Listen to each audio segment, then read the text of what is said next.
হয়ে যাবে এটা ফিতনার আলামত, কিয়ামতের আলামত। গায়িকার খুব দাম, কত কদর ইজ্জত। দেখেন না আমাদের সমাজে এখন যারা ভালো গাইতে পারে ওর কত ডিমান্ড, কত নর্তকীদের নাচ, মহিলাগুলি সব বেপর্দা হয়ে যাবে, জানোয়ারের মতো হয়ে যাবে, তারা উলঙ্গপানা বেহায়াপানা মতো চলবে, তার শরীরের পোশাকটা ইজ্জত ঢাকার মতো না। এগুলি সব কিয়ামতের আলামত। এখন সব হয়ে গেছে না, বাদ নাই তো একটা, কেবল বাদ আছে নাই বাদ। তাহলে এই পরিবেশের ভিতরে আমরা যারা এই মিটমিট করে আমাদের ইমানটুকু নিয়ে আমরা বসে আছি, আমাদের ইমানটা হেফাজত করা কত দরকার। কারণ কবর তো আমরা চলে যাই, ওরা তো কবর ভুলে গেছে, ওরা হাসর ভুলে গেছে, ওরা ময়দানে হাসরের কথা ভুলে গেছে। আমরা যারা এই ছোটোখাটো ইমান নিয়ে আছি, আমাদের তো বাঁচতে হবে, আমাদের বাঁচতে হবে। আমাদের যুবকগুলাকে নষ্ট করে ফেলতেছে, যুবকগুলাকে নষ্ট করে ফেলতেছে।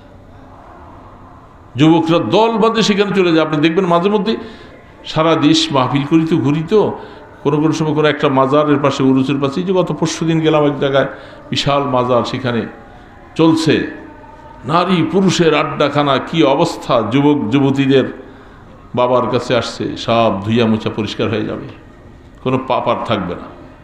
বাবা কবরে থাইকা তাদেরকে গোসল করায় পরিষ্কার করে দিবে, এই হালাত চলছে। কিন্তু দোস্ত, আমি কেন ভুলে যাব আল্লাহকে? আমি কেন তাদের মতো হয়ে যাব? আমার না কবর আছে, আমার না হাসর আছে। আমি কি করে একটু কোরআন শিখতে পারি? আমি কি করে একটু কোরআনী পরিবেশে যেতে পারি? আমি কি করে আল্লাহকে একটু রাজি করতে পারি? আমি যদি এগুলার থেকে ভুলে যাই, তা আমার কপাল তো আমি পড়ব। আমাকে বলনেওয়ালা আর কেউ নাই। এই আলেম ওলামারাই কিছু বলবে, আমাকে ওরা বলবে না কেউ। ওরা তো তাদের দিকে হাতছানি দিয়ে ডাকবে, আসো আসো আসো, তাড়াতাড়ি আসো আমাদের সাথে, ওয়েলকাম তোমার জন্য। কিন্তু এই ওলামায়ে কেরাম সারা দেশে ঘুরে ঘুরে মুসলিম ভাইদেরকে হাতছানি দিয়ে আহ্বান করতেছে, ভাইরা আসো। এই যুবক, তুমি না মুসলমানের ছেলে, তোমার বাবা না মুসলমান, তুমি কোন পথে চলছো? তোমার মা তোমার বাবা ঘরে নামাজ পড়ে, আর তুমি নামাজ ছেড়ে দিলা, বন্ধুদের আড্ডায় পড়ে তুমি সব শেষ করে দিলা। হ্যাঁ, এই বন্ধুরা তোমার কি উপকার করবে?